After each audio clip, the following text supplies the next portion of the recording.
Hi everybody and welcome to another video of the Optimization Masterclass.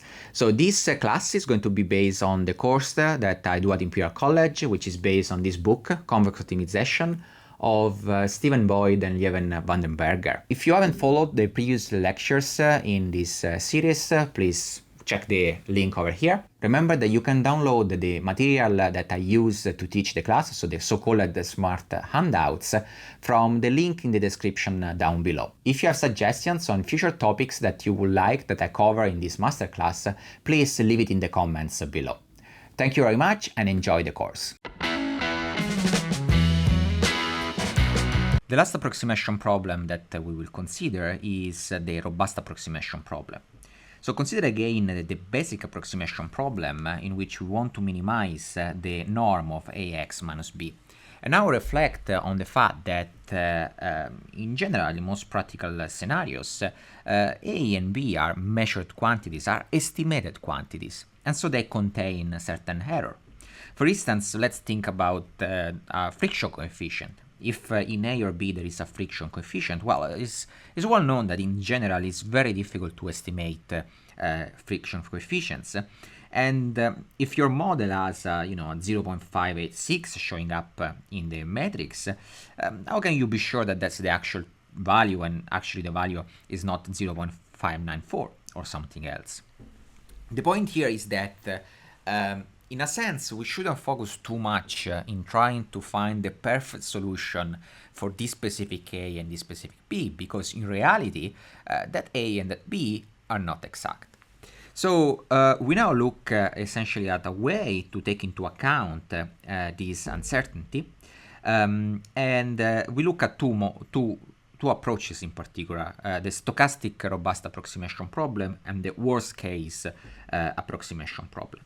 So let's start with the stochastic robust approximation problem. And in this problem, essentially, we assume that A, and of course this can be generalized to B and so on, A is a random variable, taking values, taking real values, and it has a mean bar A.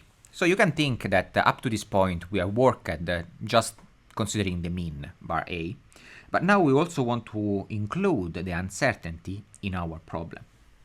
So A is equal to its mean plus U, where U is a random matrix with zero mean. And so the problem that we want to solve is the minimization, the semi-minimization problem, where in place of A we have bar A plus U, and of course we need to compute the expectation, the expected value here. U, it's a random variable, so the only way to make sense of this problem is to look at the expectation. In general, this is a difficult problem to solve, but as usual, there are special cases in which this can be done. And one of these special cases is the problem of stochastic robust least square problem. So again, when the norm is an L2 norm, things are easier. And this can be shown in the following way. Essentially, we want to rewrite the objective function.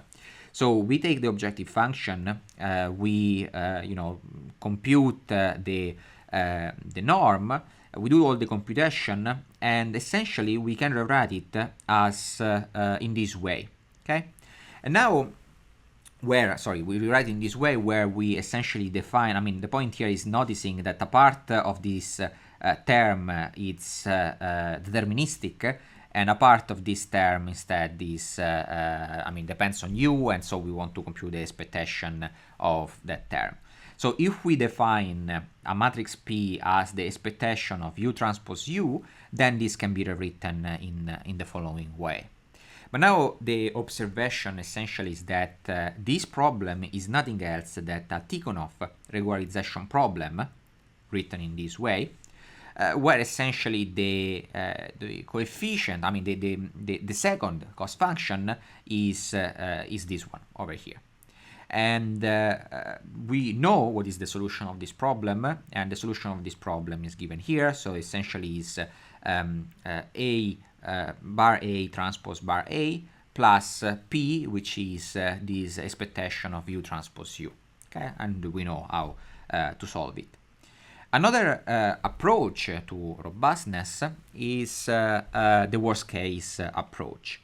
In the worst case approach, the idea is essentially to consider that A is actually an instance of a set of possible A's. So we have a set of possible A's, and A is just one of these. Okay, so the worst case robust approximation problem asks us to minimize with respect to to x the worst model, essentially the worst case. So among all the norms of ax minus b, we want to take the sup, so the worst case, and the sup is with respect to this to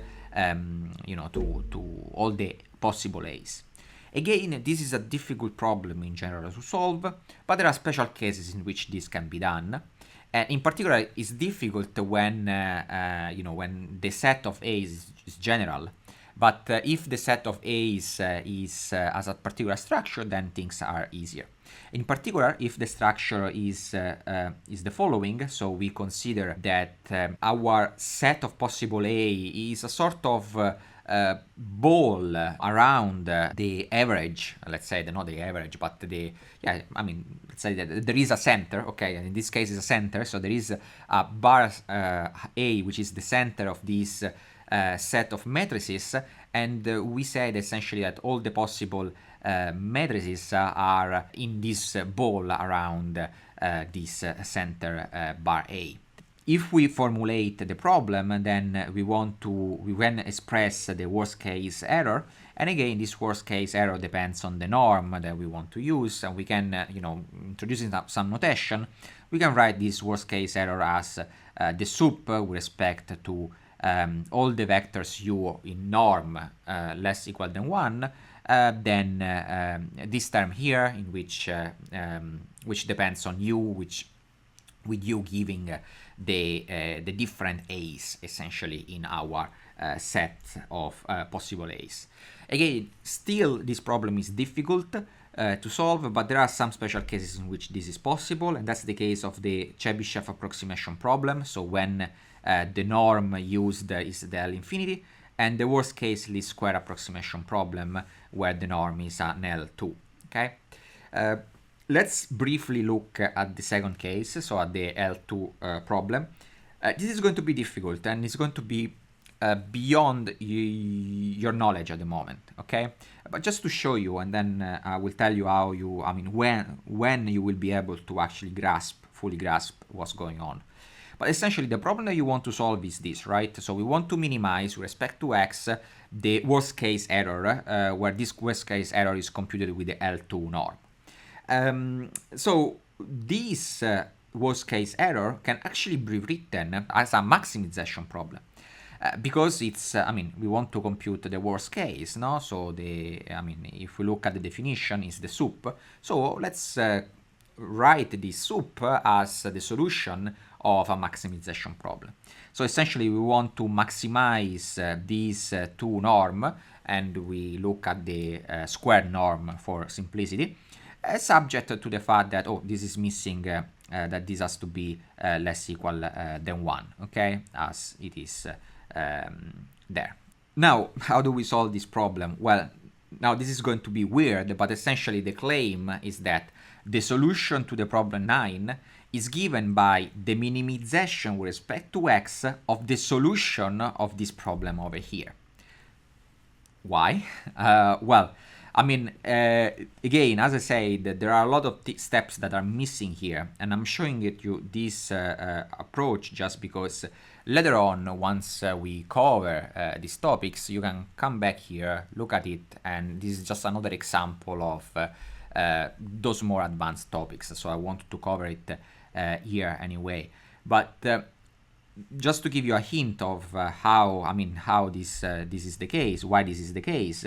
Well, okay, so this is a semi-definite program which is solvable. It's a convex optimization problem which is solvable, and is the dual problem of this problem over here. Moreover, there is a property that holds for these two problems, which is strong duality, and this means that if we minimize this problem also with respect to x, this provides a solution to the original problem. Okay. Now, of course, we are skipping steps here. It's fine. This will be clear later on after we will do the lecture on duality. And again, this is just to show you some more advanced topic now.